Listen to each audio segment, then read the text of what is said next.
The death of a Brazilian student who was tasered by police in Sydney is having international repercussions. The Brazilian government has demanded a rigorous investigation into how 21-year-old Roberto Laudicio ended up dead in what it calls unknown circumstances.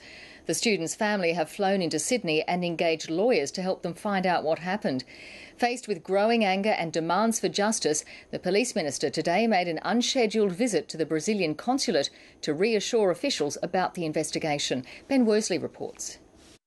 It's now 4 days since Roberto Laudicio died, and there remain many more questions than answers. His family has flown to Sydney from Brazil. In a statement, they say, "We are still coming to terms with the sudden and unexpected loss of our beloved Roberto. We will miss him immensely." The Brazilian government is openly frustrated with the situation. It says it deplores the news of Mr Laudicio's death in unknown circumstances.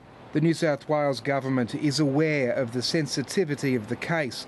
The police minister today cancelled his schedule to visit the Brazilian consulate. I think it was important, representing the government, to speak to the consul about where the investigation is at. The Premier has promised Roberto Laudicio's case will be investigated as rigorously as any other. That'll be conducted according to Australian law, according to the independence and transparency that normally comes with those investigations. The Ombudsman is now involved in the investigation. Bruce Barber disagreed with the initial rollout of tasers 4 years ago. Clearly, a lot of the evidence that we were seeing from overseas was that when there was widespread rollout of tasers and all police had access, there was a risk that there was going to be mission creep, that police wouldn't just use them in high-risk situations. Should a taser be used to shoot a man in the back? Look, I'm not going to get into the details in relation to this matter. The autopsy on the 21-year-old's body was completed today.